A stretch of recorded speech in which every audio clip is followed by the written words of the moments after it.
Ain't no half stepping with your man Marcus J. S.Y. Mr. LP, Steven Sykes. Thank you, everybody, for listening to us tonight. We appreciate the love. We appreciate the support. We get my man, Ellis Crumb, who's listening to us down in the Tidewater area. He's listening to us. We appreciate it. He's saying hail to the V Talk, and he's getting a kick out of that last conversation we had. I don't know about you, bro, but that joint made me mad uncomfortable. I don't want to talk about V's unless I'm in some. Ain't no ass stepping with Marcus. I said it. Lions and tigers and bears. Oh my. Ain't no ass stepping with Marcus. All right, listen. We're going to get into the final piece of What the Hell. And the last couple of pieces, the first two I want to get to, I want to get into them real quick. The last couple I want to take a little bit of time with, because last week I expected that we would be here last week, but the snow kept us out, and I had a lot of discussion in social media where people wanted to talk about the pastor that said that the sisters need to come to church without no panties on so that Jesus can enter them. I had a lot of discussion around the pastor who was gay and was celebrating several years in the pulpit, him and the first man. So we had a lot of discussion around those. So we are going to talk about them. We're going to save them for the end of this segment here. That's why I was making the face. I almost never tease what I'm going to talk about in the beginning of a segment. I do it at the beginning of the show, not in the beginning of the segment. But I like the indifferent look that SY is giving me right now. She's giving me the look like, I don't want to talk about that. But she going to talk about that. No, I ain't. Uh-huh. No. Uh-huh. You can't make me. No, I can't make you. But I want you to. So now? Really? It's going to be like that? And you can't beat that with a baseball bat. I'll tell you, we had so much fun here. Ain't no ass stepping Marcus. All right. First thing I want to get to, my sister Melanie, hopefully you still listening. I want you to comment on this one. All right. This one right here is about a sister in Michigan. Getting this from CNN. This woman had auto payments on all her bills, which hid the fact that she had been dead for 5 to 7 years, depending on who you listening to. Yeah. This woman had auto payments. Okay. CNN, nobody batted an eye. Bills was paid. Life went on as normal in a quiet neighborhood in Pontiac. Neighbors didn't notice anything unusual. She traveled a lot. She worked, and she kept, a travel schedule. She kept to herself when she was home. One of her neighbors mowed her lawn when she wasn't there. And at some point, her bank account ran dry and the bill stopped getting paid. Because she traveled a lot, her bills was being paid through auto pay. Apparently, this lady dies. How she dies is unknown because they're still in the process of figuring all that out. But when they found her body was in the car, in the garage, with the hand to the key and the key to the ignition. How they found her body was eventually because those bills stopped getting paid because there was money not going into the accounts because her ass was dead. Yeah, right. The police went to check the house as far back as 2008, and they didn't see nothing that was crazy, so they left. The mortgage company went back as far back as 2010, and they didn't see nothing crazy, so they left. But when they realized that the house was in foreclosure and the bank had taken over and it was house in disarray and there's a whole bunch of stuff going on, they was like, yo, we need to get in here and see what's going on. So they broke in the house so that they can get the house straight. They did a whole bunch of home improvement before they went into the garage. They were there for at least a day or so before they went into the garage and found her there. And when they found her as I described it. That's why I want you in on this one first. They found her in the garage, in the car, with her hand on the key and the key in the ignition. There is no estimation as to how she passed away, but it sounds like a heart attack to me. And for those folks who are wondering, how old was this lady? She was in her mid to late 30s, early 40s. She was in somewhere between mid 30s to they haven't said exactly. And I'm looking at this on CNN, but I've seen other reports. The reports that I've seen is that she ranges in age from late 30s to late 40s. So she's a young woman, man. I'm like 40 in 2 months. I mean, Marcus, like if really I drop sad. dead, I would be mad. Like I would like have to come back and haunt people. Like if I drop dead, like seriously, I don't want to be dead at like 39. For her to be, Like, found seriously. stuck, Yeah, ready man. to either turn off the, she Yeah, turned off man. the car or whatever. That's really sad because where is family? At some point, we do speak to family, and somebody should say, well, I haven't spoken to XYZ, in so long. Somebody should have went there. Something should have been done, and they didn't smell her. I'm sorry. Even if the garage door is closed, it's a body. New cars keep stuff inside. But you got to also remember that my guess is, and my earliest contact with a dead body, not where I was physically touched, I don't want to overstate that, but the first time I smelled what a dead body smells like, I was probably in my early teens, 12, 13-ish. And I spent most of my summers in Greensboro, North Carolina, where I have family. I used to venture there from Jersey City, New Jersey. In the summer of 87-ish, 88, I remember on my route to the candy store where I would play video games, I used to have to walk past this house. And I was there for 6 weeks. And as the weeks went on, the smell would get stronger and stronger and stronger. I didn't know what the smell was. I just didn't know what the smell was. And later in the tenure of me being there, eventually I ended up seeing police and paramedics there, still not understanding what's going on, where an older child told me that somebody had died in there, and that smell that we had been smelling was someone who had passed away. Now, this smell had gone on, and man, shit, that's 25 years ago, so I'm going off of memory. But I'm going at least a week, maybe more, that I had been smelling the smell, and I wasn't at the time able to identify what the smell was. And I later found out it's a dead body. The point I'm making is I'm outside walking past this house for at least a week, smelling this smell outside. And so the point I'm making is, how do you not, as a neighbor, smell that stinky ass smell? Now, if you allow that smell to go on without you addressing it, eventually it's going to dissipate. We talk about anywhere from 4 to 6 years, or whatever the time frame, 5, 6 years, 7, whatever it is.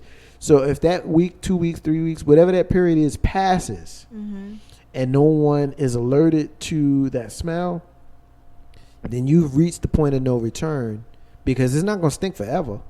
It's only going to stink during the decomposition period. And so apparently when they found the body, the body had so far decomposed that it had mummified. And when it mummifies, the skin gets leathery and all of that kind of stuff. The exterior of the body is not to the point where it's uncomfortable to see. Maybe the face might be kind of jacked up to see, but the arms, the legs, all that kind of stuff, it's just mummified. It's leathery. But the internal organs is what mummified is, probably what you're smelling. After that period, it just looks like what the body looked like when you watch Psycho. Remember when you saw Norman Bates' mama inside the house, and it did look leathery and crazy as hell. But God. So now that I've got my joke out, because I got to always throw a joke in there. That's not funny. Yeah, well, it is kind of That's sort of, but sad. that's why. I feel bad. Mr. LP. I'm disappointed in the neighbors. Like, even the guy that cuts the grass all the time for her. I mean, like, you just cut the grass for 6 years. Like, you never bothered to say hi, Christmas, anything. And nobody bothered to see, like, no lights on, anything. You just left the lady alone. At some point in time, I understand you cut the grass. It kept on going. Heck, I cut the grass for a neighbor, too. But I still would have, like, hey, you okay? And if I didn't hear anything, I would have called family, called the police, something. I'm surprised family hasn't, gone to her home or she's got to speak to somebody. The Dating Pool Diva is still listening to us. I love her because she's funny as hell. And I don't think that she meant to be funny, But this What did this she is say? funny. This is funny. She said Uh-oh. she said that she wanted to be so paid that she could pay bills after she dead. That's Oh. evil. That's evil. I don't think she yo. meant to be that funny, but damn it, that's evil. funny. That's funny. Ain't no half stepping. Ain't no half Then stepping. you just go ahead and get auto pay, girl. You just keep that auto pay going. Just make sure you leave us the beneficiaries, you know? I ain't no half stepping. My sister Melanie is saying that she agrees with the family. There's got to be some information that's missing here. Yeah. There's something Something's going rotten on. in Denmark or in that man. car. I mean, the fact that's that not funny. nobody is seeing nothing that's just a little bit odd. Ain't no half stepping with Marcus. All right, let's. Cedric says the car could have been running and the carbon monoxide caused the body to mummify and keep the smell down. That's possible. That is true. That's possible, depending on how long. Like if she was in the car set and she had like a heart attack or Because she whatever. was reaching, so She was reaching, may not right. have. It may not have been in the off position. So maybe if she already. had a heart attack and died, and the car was running, who knows how long the car was running? Was the key on or they just I found mean, it? it doesn't say that, but it just says that she was reaching. So I mean, I think that we will all go crazy trying to speculate how that happened, but it is what it is. You know how Steppin Marcus J. Steven, Yo. this dude gets arrested. I'm getting this SY from the Huffington Post. This dude gets arrested for a DUI, but when they tested him, his blood was clean.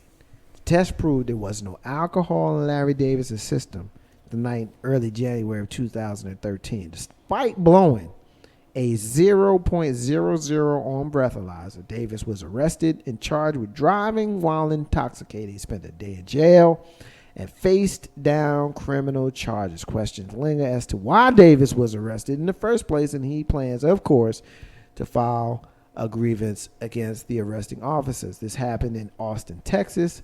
Originally, they pulled Davis over for running a stop sign. He was said to have failed a roadside sobriety test, and official reports obtained by KVUE indicate he allegedly swayed and used his arms for balance while standing on one leg, which apparently was enough for officers to take him off the road and put him in a cell. Mr. LP, what's your thoughts, man? That's just a clear case of I just want to get my rocks off and get some tickets out. A lot of people just don't have balance. He just made not have balance. He was functional enough to drive a car. He ran a light. Here's a ticket. But if you blew nothing else there, I'm gonna say what's always common in these situations. Lack of common sense was not applied when you're an officer of a law. They just want to get money and cause more trouble. And now because of lack of common sense and just plain stupidity, they went on ahead and arrested the guy, and now they're going to get it. And I hope they lose their job and never be an officer They could again. have just given this man the ticket for running the light and calling it a day. I mean, it just didn't make any sense. It's just to have something else to do. You know what's crazy about that? I mean, when you hear a story like this, it makes you wonder, I got people who are of, and Larry Davis is a black man. You get people who are not of the black culture or the black, race who think that we tripping when we say these things. But oftentimes we hear these stories and it's always us. When we hear the story of Oscar Davis or Oscar, somebody that's in Oakland that got shot on New Year's Day. That's the movie Fruitvale Station. It was made after him. Trayvon, Jordan Davis. All of these stories that come up, and you get some people who are of other cultures that want to give you every once in a while, they want to tell you, oh, black people do stuff to white people too. Yeah, okay. The incidences of that happen is so minimal that it's not on par as to the number of times that this happens to us. It makes you wonder, man, because we did stories a couple of weeks ago where we talked about brothers who had been pulled over and things happened to them, beat up, whatever, and you've got cameras that show this going down, and the police officers go, oh, I was justified in this. What are you trying to arrest me for? And all this kind of crazy stuff. I don't always want to make this a race issue. People want to call me a race baiter. Call me what you want. I don't care. You call me what you want. Just call me what you want to my face and call me Marcus And he's J. serious, y'all. Y'all should see his Call face. me what you want and call me Marcus J. Just get my name right. I mean, seriously. But the truth of the matter is, this happens to us in overwhelming numbers versus it happening in other cultures. And so it begs the question, is there some sort of conspiracy or is there some sort of plan going on here? How many times, like when we did a story about the brother who was sitting in the passenger seat of the car when the police hit his car, and then they tried to pull him out and they accused him of hitting their car after having looked around for surveillance cameras to make sure that they wasn't being watched. Speeding down the road. But this shit don't happen to white folk. Like, real talk, this shit don't happen to white folk.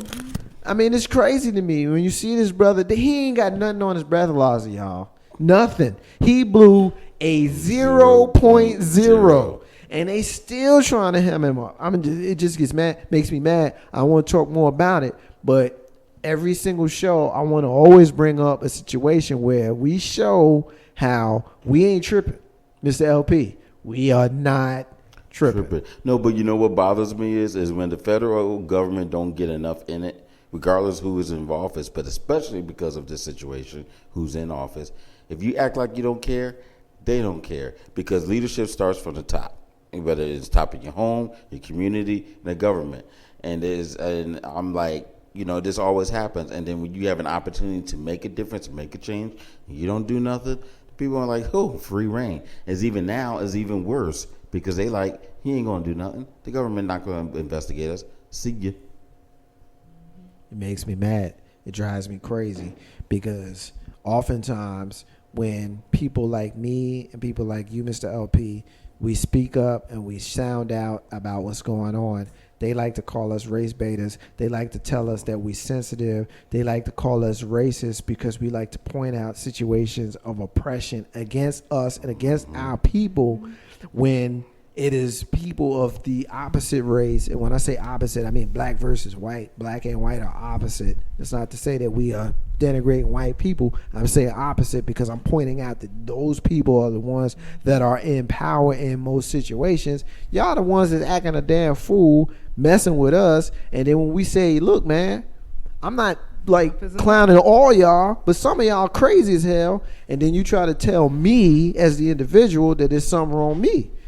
I got a problem with that, especially when I can show you many instances. Okay, you might show me one or two instances where somebody black did something to somebody white. Okay, but that's your whole argument? When I can show you case after case after case after case, just because you watching the news, you see Lil Boozy acting a damn fool, you supposed to think that Mr. LP, Marcus J, Big Rule, Carlton Banks, Jay Grizzy, and all of the rest of us, Iron Horse, all us, we crazy as hell. We showing you that we are legitimate people doing legitimate things, and we are not the minority. We are the majority of our culture doing the right thing. Lil Boozy is the minority. He's the minority. Okay, I don't want to hear this shit. Ain't no ass Steppin Marcus. I get fired out. That's why I keep cussing all night, y'all. I'm sorry if anybody's offended by the word shit. You listening to the wrong damn show. Ain't no ass Steppin with Marcus J. All right, that's why. If your pastor told you, listen here, sister, we love you, and Jesus loves you, and for you to love Jesus and come to our church, you need to come here with no panties on. How would you feel about that?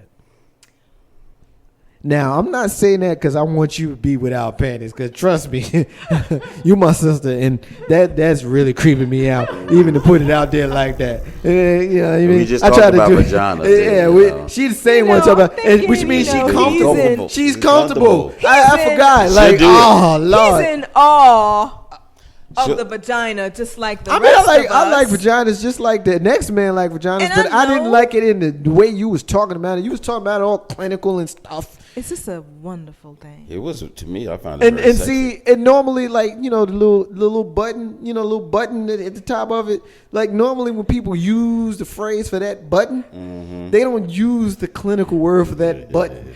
You know what I mean? Like, they shorten that word, but she said the whole word. Exactly. You know, the button. Yeah. Yeah, the button, the buzz. Yeah, that one. Yeah. Pastor, orders female members to remove underwear so God can enter their bodies. I'm getting this from news1.com. I set it up in my little silly way, but now I'm going to talk about it a little bit more seriously. Kenyan pastor Reverend Njohi has raised not only a few eyebrows but red flags with his unorthodox suggestion of having his female congregants remove their bras and underwear before coming to church so that Christ can freely enter their bodies with his spirit. According to the Kenyan Daily Post, it's from Africa, y'all. So yeah, for everybody that thought that Africa was just a bunch of tribal religions and Islam, nah, there's some Christian folks there too.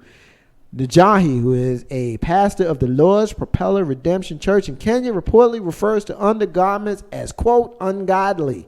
The Bible-toting minister called together a meeting with church officials and allegedly discussed banning the undergarments because people, quote, need to be free in body and spirit in order to receive Christ.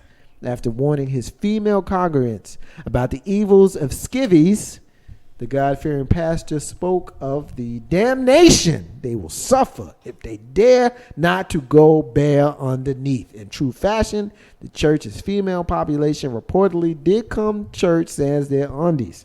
The Post reports in order to prepare for their spiritual taking. That's why your pastor tells you, don't you come in here with your thongs on, your granny's panties, your big drawers, and your I don't wear my bloomers. Your lace panties. I'm going to wear my underwear. Because, we normally say panties. The correct term is panties. It's panties. Or drawers, whichever one you're more comfortable with. If your pastor say, come in here without none of that on, you going to tell him he crazy? What you going to do?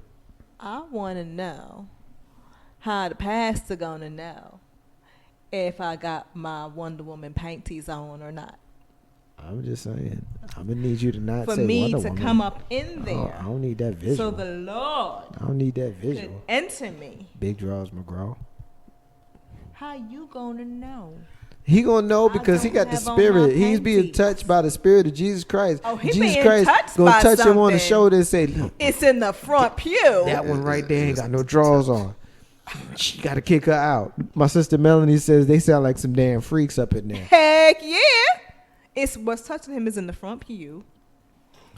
Okay. I mean, again, It ain't the first one. I usually, He me out of personally, his mind. you personally, I usually try to use humor to hide uncomfortable feelings, which is what most people do, Steven. But I'm gonna be a grown up here, even though anytime you talk about underwear and drawers and vaginas and booties and stuff. I mean, how you gonna be a grown man and not have like giggles with that?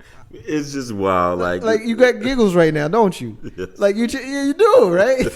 I got the giggles right now. So what about the girl who wears the short dress to church? Well, see, that's the thing. Now there's an imprint on the seat in the pew. It depends on what she thinking when she walk in. If she thinking, blasphemous thoughts, it might be an imprint. If she's thinking when about the Lord, when the then Holy maybe Spirit not. hits her, good God, She could be Hey, look, excited. what's going to happen? Man, See, please. one. I'm There's not even gonna say what I was I'm thinking. wearing my panties. There's this level of cleanliness. Okay, let me try to Clean it up, Steve. here. Clean it up. There's a level of cleanliness that you need to have here because now you sweat, you be in church a long time, all that other stuff, and things. It's clean, self-cleaning, and in addition, we have.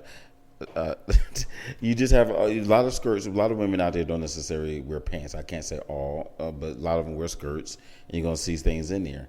And women of all different body types going to show up there and wear whatever shirt, so you have a better chance to see various areolas or nipple sizes or whatever else there. So he's going to get his enjoyment from it.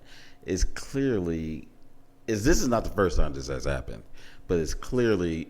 He's just trying to find a way to enjoy himself a little bit more for church service. My sister Michelle saying that she ain't feeling this. She's shaking her damn head, and she's thinking about changing her membership from that church. I'm not sure that I disagree with her. Ain't no how Steppin Marcus J. Last thing I want to get through in this segment.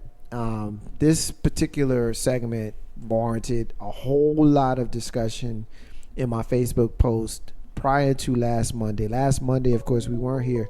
Actually, we're getting a call here. So before we go to that, we're going to take this call and see who this is that's calling us up here currently on Ain't No Steppin. with Marcus J. Caller, what's your name and where you calling from? Hey, this is Coach Ellis from down at Hampton Roads. I'm sorry, we had a little technical difficulty. Who is this? This is Coach Ellis from down at Hampton Roads. Brother Ellis, what's up, my brother? How you doing, man? Hey, how you doing, man? We're doing fabulous. Thank you so much for listening to us and being part of the show. You listening to us, so I'm sure you got a comment. Jump in, man. What you got? Yeah, Pastor Pantyless, man, has got me just. I don't know what to do with this. The sad thing is, we talked about it. Actually, we talked about this last night on Transformational Conversations, and what we determined is the sad thing is that this really is no different than some of the crazy things we had going on here in the States. I mean, here's the question I got to ask: who's crazier, the pastor for asking, the women for doing it, or for husbands and fathers for not stopping it? So I mean, there's enough blame to go around for everybody. Because I'm trying to figure out, as a husband and or father, I would have put a kibosh on that right away. And I don't understand where the men are. I don't understand what they're doing. What do you think? I'm going to introduce, while I have you on the line, I'm going to introduce to you and the crew the next and last story that I wanted to get into here in a second before we take our final break of the night. This one is about the Washington, D.C. gay pastor Aaron Jones Wade, who celebrated his 4th anniversary as the pastor of his church. And I'm looking at a flyer for his anniversary, which was set for March 9, 2014 at 12 noon, which was yesterday. It's a photo of the pastor along with the first gentleman, which, naturally we expect to say the first lady, but it's the first gentleman because it's a gay man and his partner. Who knows if they're married? The article that I'm looking at doesn't allude to that. But the point of it is you've got a gay man who is leading a church, who is clearly openly gay, who is leading the church with his partner. When I posted this a little over a week ago, I wanted to talk about this on the air last Monday, but we got snowed out, and so we weren't able to get in here. I ended up doing a podcast, and I spoke a little bit about this, brother. And I want to get your opinion about this because you got a lot of people who have issues. Well, there's a lot of areas. Matter of fact, I won't even set this up in the way I was going to set it up. I'd rather just leave it organically, let everybody speak the way they want to speak. What's your thoughts as I've set up the way I've set it up so far, brother? Well, here's the issue. And we're going to talk about this on Transformation Conversation next Sunday. We've already queued this up for our conversation next Sunday. But one of the things that concerns me is, who goes to this church? And what are we really trying to say? One thing I will say is that at least he ain't trying to hide it. He's open and up front saying that I'm gay. I got a partner, first gentleman. And, in D.C., they can actually be married. So they probably have gotten married in D.C. Now, the question really comes to what do the local ministers do with this ministry couple?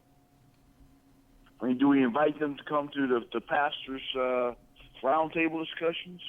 Do we endorse them? Because in the black church, truth be told, we are divided on this particular issue of homosexuality in the church to begin with, and we've never addressed it in the pulpit. We've had gay pastors in pulpits forever. They've just been hiding it. We've had gay musicians longer than forever, and they haven't done such a good job at hiding it, but because they were so talented, we let them slide. And while I don't know this brother and the brother's brother, I don't know them, I'm disturbed as a member of the clergy that they can have that they feel comfortable in such an a way to hold an anniversary and to share with the world, and the church is silent. Again, the church is silent. And I'm more embarrassed on behalf of the church because we're silent on something that we obviously think that is an issue. I got you, man. Ain't no hashtag on Marcus J. We're gonna have to leave it there, Mr. Brother Crump. Why don't you give us your last statement here? I'm gonna let you kind of share with us what you got going on, Brother Crump, and we're gonna let you go. What you got? Hey, well, we're in the process now of finishing up a book where we're going to take some of the things. It's called From Impotence to Impact: Why the Church Does Not Have an Impact That It Should Have. This is an example. And we're going to continue to, on Sundays we have transformational conversations. You just go to my Facebook page and you can log in there to Ellis Crum and catch transformational conversations. And for us on this side of Hampton Roads, we're about empowering the people, and I really appreciate what you guys do. We're trying to help people discover their divine design, purpose, define their destiny, then leave a legacy that's worth leaving. I love the word. Thanks for having me. I love the word legacy, my brother, and we appreciate your support. We look forward to working with you in the future and any endeavors that you may have and we may have. And we know that you are a friend of Legacy Internet Radio. We appreciate your support. We appreciate you calling in. We look forward to talking to you soon, man. Alrighty. You got it. Ain't no half stepping with Marcus J. That's my brother Ellis Crum. SY, we kind of set it up with regards to the brothers who basically you got a couple of gay guys running the church. Sounds a little crass when I say it that way, but it is what it is. What's your thoughts? I'm not going to be the judge on this one. I'm not going to. Man, this is something that they're going to have to answer to. And things like this, like we just heard, are some of the reasons that people don't go to church. That's one of the reasons. And you have all sorts of people, whether they're gay or not, in the church, and pretty much just talking. So I'm gonna let them just go ahead and do their thing, and when the judge and the jury gets to rolling, I'm gonna let them answer to the Lord. Mr. LP, is there a choice? I'm torn on the simple fact of that I have some friends who are gay who go to churches that support and do not, and I see the abuse, how mean they were treated, some even attacked at the church. If you don't want them there, that's fine, but you don't need to attack people. That's not godly either, and all these other different things. So I'm hurt because I've seen the abuse. At the same time, I don't agree with it, but at the end of the day, they got to answer to the good man upstairs. So when that comes, I won't say I judge. I'll be lying to say I have not judged, but I don't condemn.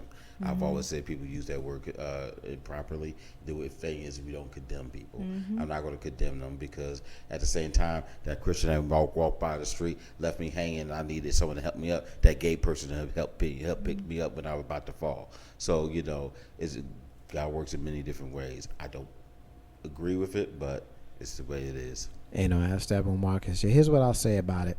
Some of my favorite people in the world are gay. The first friend that I made when I moved from Jersey City, New Jersey in 1992, I met this sister in January of 1993. She's gay. She's one of my favorite people on the planet. I love her. She loves me. She's my sister. I will fight to the end of time for her, and I know for a fact that she would do the same for me. Whether I agree with the lifestyle or not is absolutely irrelevant to me, and I'm sure it's irrelevant to her. That's my girl, yo. And it doesn't matter to me what she's doing. I'm not going to change how I feel about her. She's not going to change how she feels about me. That's just how it goes. You ain't got to accept a person's lifestyle to love them. You ain't got to accept a person's lifestyle to support them. You ain't got to accept a person's lifestyle to ride or die with them. Because at the end of the day, when a person is going to be who they are the ones who are in charge of being who they are.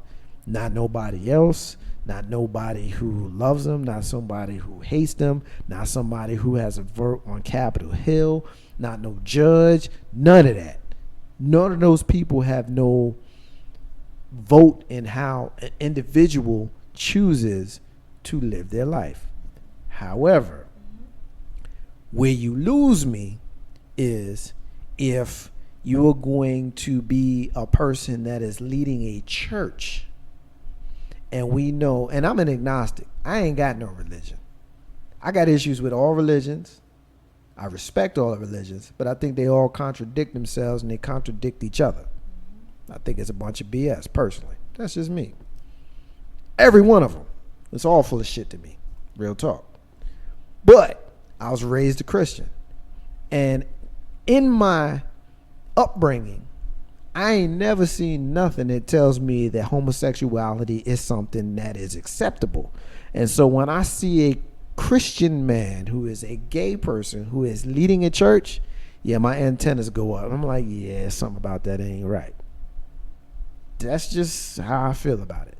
And so if that sounds contradictory, hey, look, call me up and tell me I'm being a hypocrite, and we can discuss it at 804-402-2893. But on the individual level, be who you're going to be, do who you're going to be, and tell everybody to kiss your ass if they don't like it. But when you start leading a church, a Christian church that by design says that your act is against their doctrine, that just seems a little odd to me. Ain't no ask Steppin Marcus. Jay, call me up and discuss it if you don't like what I just said. My sister Michelle said it's not her place to judge. Sister Michelle, I agree with you. It is not our place to judge. So I ain't going to judge nobody. But if someone asks my opinion, I think I just gave it. Ain't no ask Steppin Marcus. Jay, we will be back in just a few minutes. We're going to take our final break of the night. Then we're getting the hell out of here with our rants and our closing. It's about a 2-minute break and we'll be back. Stay with us.